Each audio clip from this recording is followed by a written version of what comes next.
శ్రీకాకుళం జిల్లాలో 5 మున్సిపాలిటీలు ఒక కార్పొరేషన్కి ఎన్నికలు జరగాల్సి ఉండగా 6 ఏళ్లుగా ఆమదాల వలస 16 ఏళ్లుగా శ్రీకాకుళం కార్పొరేషన్కి ఎన్నికలు జరిగే పరిస్థితి లేకుండా పోయింది. పరిపాలనా దక్షత లేని శ్రీకాకుళం కార్పొరేషన్లో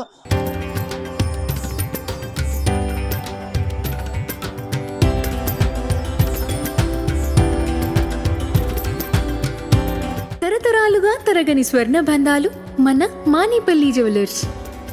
తాను గనక ఎమ్మెల్యే అయితే 6 నెలల్లో ఎన్నికలు జరిపిస్తానని హామీ ఇచ్చి జిల్లాలోనే అత్యధిక మెజార్టీతో గెలిచిన శ్రీకాకుళం నియోజకవర్గం ఎమ్మెల్యే గొండిశంకర్ మనతో ఉన్నారు. చూస్తే ఈ కార్పొరేషన్కి ఇదొక సవాల్గా తీసుకున్నారు ఎన్నికల ప్రచారంలో. నేను గెలిస్తే ఎట్టి పరిస్థితి 6 నెలల్లో ఉన్న ఆటంకాలను అధిరోహించి కార్పొరేషన్ ఎన్నికలు జరిపించేందుకు తనంతుగా బాధ్యత చేపడుతున్నారు. ఆ రోజు రానే వచ్చింది. మొత్తం కార్పొరేషన్ ఎన్నికలు జరుగుతున్నాయి. శ్రీకాకుళం కార్పొరేషన్ ప్రజలకు పరిపాలనా దక్షతను కల్పించేందుకు ఈ ఎన్నికల్లో కార్పొరేషన్ భాగస్వామ్యం అవుతుందా? తప్పకుండా దానికి మేము కట్టుబడి ఉన్నాం అన్నమాటకి. నేను గెలిచిన వెంటనే గౌరవ ముఖ్యమంత్రి వర్యులకి చెప్పడం జరిగింది. రిప్రజెంటేషన్ ఇచ్చాం. డీలిమిటేషన్ కూడా వార్డ్స్ చేయాల్సి ఉందని కూడా అడిగాం. తర్వాత నేను అసెంబ్లీలో కూడా పలుమార్లు మాట్లాడాను. 2-3 సార్లు మాట్లాడడం జరిగింది. తర్వాత గౌరవ మంత్రివర్యులు నారాయణ గారికి చెప్పాను. అలాగే రాష్ట్ర మంత్రి అచ్చెన్నాయుడు గారికి, అలాగే కేంద్ర మంత్రి రామ్మోహన్ రెడ్డి గారి దృష్టిలో పెట్టాం. మొన్న కూడా ప్రత్యేకించి మున్సిపల్ శాఖ మంత్రి నారాయణ గారితో మాట్లాడాం. మళ్ళీ అచ్చెన్నాయుడు గారు, రామ్మోహన్ రెడ్డి మేము డిస్కస్ చేసుకున్నాం. ఎట్టి పరిస్థితుల్లో ముఖ్యమంత్రి వర్యులు కూడా రాష్ట్రంలో ఉన్నటువంటి 123 మున్సిపాలిటీలకు కూడా ఎలక్షన్ పెట్టాలనే కృతనిశ్చయంతో ఉన్నారు. అయితే ఈ 23 మున్సిపాలిటీలకు కూడా యాక్ట్ 5 అనేది ఉంది. అది కోర్టులో ఉంది, గత ప్రభుత్వం వేసింది. ఆ యాక్ట్ 5ని రద్దు చేస్తే కానీ ఈ 23 పంచాయతీలకి ఎలక్షన్ పెట్టిన పరిస్థితిలో ఉంది. సో ఆ యాక్ట్ 5 ఈ రోజు కానీ రేపు కోర్టులో ఫైనలైజ్ అవుతుంది.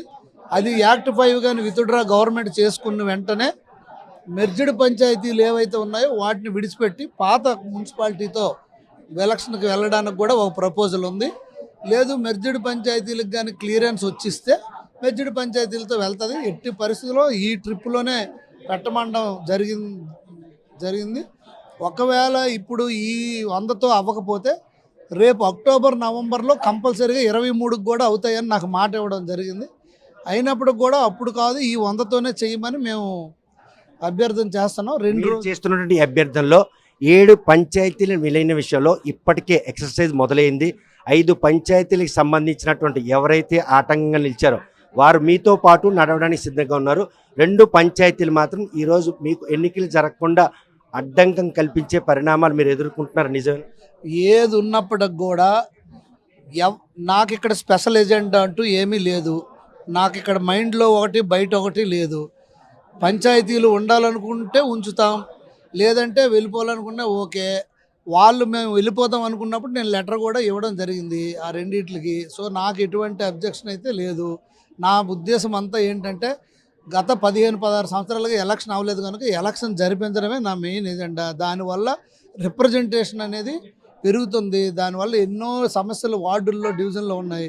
అక్కడ కార్పొరేటర్స్గా వస్తే చాలా సమస్యలు మన పరిష్కారం అవుతాయి. ప్రజలకి అన్ని సంక్షేమ పథకాలు ప్రభుత్వం నుండి రావాల్సినవి కానీ డివిజన్ల అభివృద్ధులు కానీ అన్నీ సక్రమంగా జరుగుతాయనే ఉద్దేశంతో ప్రభుత్వం, నేనే కాదు, రాష్ట్ర మంత్రి అచ్చెన్నాయుడు గారు కానీ, రామ్మోహన్ నాయుడు గారు కేంద్ర మంత్రి గారు కానీ, అలాగే రాష్ట్ర ప్రభుత్వం కానీ, మున్సిపల్ మంత్రి గారు, అలాగే రామ్మోహన్ నాయుడు గారు, చంద్రబాబు నాయుడు గారు ముఖ్యమంత్రి వర్యులు చాలా సీరియస్గా కృతనిశ్చయంతో అన్ని దీనికి ఎలక్షన్ చేయాలనే ఉద్దేశంతో ఉన్నారు. తప్పకుండా ఈ సంవత్సరంలో ఎలక్షన్ అయిపోద్దని నేను పూర్తిగా నమ్మకంతో ఉన్నాను. కానీ మీ నమ్మకానికి అనుగుణంగా డే 1 ఏవైతే 7 పంచాయతీల విలీనం ప్రక్రియలో దుందుడుకి చెరిగే 16 ఏళ్ళుగా శ్రీకాకుళం కార్పొరేషన్ ప్రజలకు పాలనా దక్షత లేకుండా చేయడానికి దోహదపడిందంటే అది కొద్దిగా కూర్చొని అందరితో మాట్లాడి మనం సరైన నిర్ణయం తీసుకోవాల్సింది. ఏదో ఆదరబాదరగా ఏదో చేసి దీంట్లో వేరే ఉద్దేశాలు కూడా ఉన్నట్టేమో నాకు అనిపిస్తుంది కూడా. అంటే ఎలక్షన్లో కొంతమందికి అవడం ఇష్టం ఉండకపోవచ్చు, కొంతమందికి ఇలాగ కంటిన్యూ అవ్వాలని ఉండొచ్చు, చాలా రకరకాల ఆలోచనలు ఉండొచ్చు. కాలయాపనలో ఎవరికి లాభం? ప్రజలు నష్టపోతున్నారు, ఆ ఫలాలు అందట్లేదు. 7 పంచాయతీలు విలీనం కొను ఈరోజు కార్పొరేషన్ నిధుల్ని వెచ్చించి అభివృద్ధి చేస్తున్నారు. మీరు పెద్దపాడు రోడ్డు చూసుకోవచ్చు, అది కార్పొరేషన్ పరిధిలో వచ్చింది. ఇటు కుశాలపురం రోడ్డు కావచ్చు, ఈ రోడ్లు ఎస్పెషల్లీ మౌలిక సదుపాయాలు పొందుతున్నటువంటి పంచాయతీలు అడ్డంగా నిలుస్తున్న నేపథ్యంలో ఎన్నికలు సజావుగా జరిగేందుకు ఆటంకాలు అధిరోహించవచ్చు. అంటే మనకి చాలా కాలనీస్ ఉన్నాయి మన అర్బన్ పరిధిలో, వాటన్నిటికి కూడా చాలా ఇబ్బంది జరుగుతుంది. ఇది అంటే టెక్నికల్గా కొన్ని సమస్యలు అయితే ఉన్నాయి, న్యాయపరంగా ఉంది కనుక అవసరమైతే టెంపరీగా ప్రస్తుతానికి ఆ విలేజ్ని తీసేసి ఉన్న 48 వాటి వల్ల మిగతా మొత్తం పట్టణం బలైపోవడం కరెక్ట్ కాదు కనుక పట్టణానికి గతంలో మేము 48 వార్డులుగా డివిజన్లుగా చేసాం. కార్పొరేషన్కి ఈ 7 కలిపి 50కి చేసినారు లాస్ట్ గవర్నమెంట్.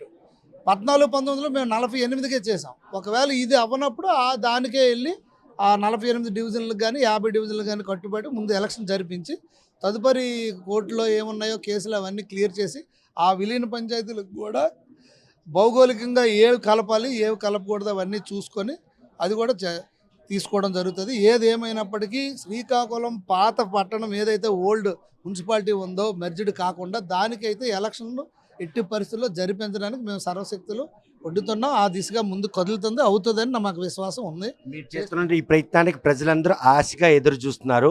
కార్పొరేట్ని ఎన్నుకోవడానికి గతంలో కౌన్సిలర్ని ఎన్నుకున్నారు, స్థాయి పెరిగింది. దశాబ్దాల చరిత్ర శ్రీకాకుళం జిల్లాతో ముడిపడినటువంటి కార్పొరేషన్కి ఎన్నికలు జరుగుతాయని ఆశపడుతున్నటువంటి ఆ ఓటర్లకి ఆ రోజు రానే వస్తుందా? మీరు చేసిన ప్రయత్నం 100% వస్తుంది. ఎలక్షన్ పెట్టి తీరుతాం, మాయ మాటలు లేవు. మేము మొదటి నుండి అదే మాట ఇచ్చాము, అదే మాటతో నేను కట్టుబడి ఉన్నాను. ఎట్టి పరిస్థితుల్లో మున్సిపల్ కార్పొరేషన్కి ఎలక్షన్ జరిపి తీరుతాం. చూస్తే కనుక ప్రస్తుతం ఎన్నికల ప్రచారంలో భాగంగా కూడాను 6 నెలల్లో కార్పొరేషన్కి ఎన్నికలు జరుపుతామని చెప్పి హామీ ఇచ్చాను. హామీకి నేటికి కూడా కట్టుబడాను. ఏదైతే పంచాయతీల విలీనం ప్రక్రియలో ఆ రోజే తప్పిదం జరిగింది, కొంతమంది కార్పొరేషన్ ఎన్నికలు జరగకుండా ఉండేందుకు అడ్డుపడుతున్న అనుమానాలు కూడా తలెత్తినాయి. కాకపోతే పాత శ్రీకాకుళం కార్పొరేషన్ ఏదైతే ఉందో ఆ డివిజన్ బేస్ చేసుకొని ఈసారి కార్పొరేషన్ ఎన్నికలు జరిపేందుకు మాత్రం తనంతగా పూర్తిగా యంత్రాంగాన్ని అంతా కూడా ఒప్పించి ఎన్నికలు జరిపించేందుకు తాను సంసిద్ధంగాను. కార్పొరేషన్లో ఉన్న ఓటర్లు అందరూ కూడాను రానున్న కార్పొరేషన్ ఎన్నికల్లో ఓట్లు వేసేందుకు సంసిద్ధం కావాలని పిలుపునిస్తారు. మరి ఈ హడిల్స్ అన్నీ కూడాను అతిక్రమిస్తారా? శ్రీకాకుళం కార్పొరేషన్ ఎన్నికలు సజావుగా జరుగుతున్నాయా లేదా అనే విషయం వేచి చూడాల్సిందే. వీడియో జర్నలిస్ట్ రామకృష్ణతో సత్యం, ఆర్టీ, శ్రీకాకుళం.